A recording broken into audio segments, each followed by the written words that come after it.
চলুন এক ঝলকে দেখে নিই বাগেরহাটের ঐতিহ্যবাহী পিঠা সেমাই পিঠা, যেটা রাজহাঁসের গোশ, দেশি মুরগির গোশ, যে কোনো গোশ দিয়ে খাওয়া যায়। তবে দেশি মুরগির গোশ রাজহাঁসের গোশ দিয়ে বেশি মজা হয়। তো বেশি কথা না বাড়িয়ে চলুন এখন দেখে নিই। আমি গ্রামে গিয়েছিলাম, তখন এই পিঠাটা বানিয়ে খেয়েছিলাম, সেই ভিডিওটা আমি আপনাদের সাথে এখন শেয়ার করব।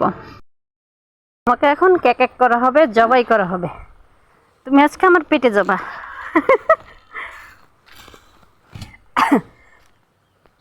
আমার মায়া লাগে। এই যে বটি, শিখে আসো। আমি কিন্তু গলা কাটতে পারবো না, তুমি কাটবা। হ্যাঁ, আমি হাঁস মুরগি জবাই করতে পারি না, আমি কাটি না, কোনো কিছু জবাই করি না। আম্মু দেখো তো কত বড়, ধরতে পারবা? সাহস আছে? হ্যাঁ, দেখি তো, ওটা আদর করো তো।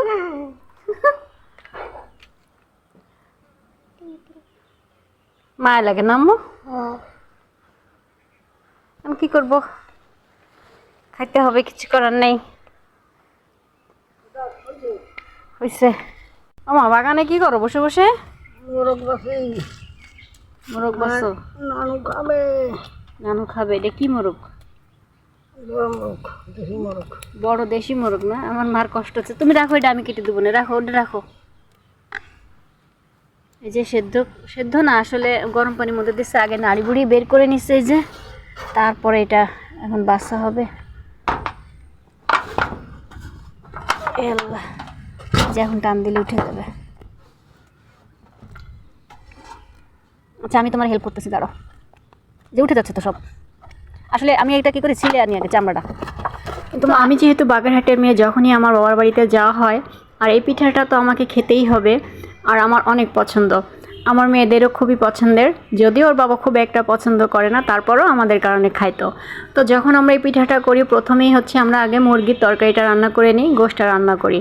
দেন হচ্ছে ওই একই চুলায় তারপর আটাটা সেদ্ধ করতে হয়, চালের গুঁড়ির আটাটা সেদ্ধ করতে হয়। মা আর আমি দুজনে মিলে মুরগিটা বেছে নিচ্ছিলাম। মুরগিটা বেশ বড় ছিল, প্রায় 2.5 কেজি মতন ওজন ছিল। তো মাশাল্লাহ বেশ ভালোই গোশ হয়েছে। আর মুরগিটা কিন্তু আমি কেটেছিলাম। দেশি মুরগি কাটতে কিন্তু অনেক কষ্ট, তারপরে কিন্তু আমি কেটেছিলাম। মাকে জাস্ট আমি হেল্প করেছিলাম, আপনার মুরগির পশমগুলো বাছতে, মুরগিটা কেটেছিলাম আমি। তো আমাদের মুরগির তরকারিটা রান্না করা শেষ। আমরা এখন এই একই চুলোয় চালের গুঁড়িটা সেদ্ধ করে নিব খুব ভালো করে। আমরা যেভাবে যে পরোটা করার জন্য আটা সেদ্ধ করি, ওইভাবেই কিন্তু এই আটাটা একটু ভালো করে সেদ্ধ করতে হয় বিশেষভাবে, কারণ আমরা যখন যেহেতু এটা সেমাই পিঠা করি, সেক্ষেত্রে যেন একটা পিঠার সাথে একটা পিঠা লেগে না যায়, যার জন্য আটাটা খুবই ভালো করে সেদ্ধ করতে হয়। সেদ্ধ করে দেন হচ্ছে আপনার আটাটা খুব ভালোভাবে ময়ান করতে হয়। আর আমরা যেদিন এই পিঠাটা খাচ্ছিলাম, আমাদের বাসায়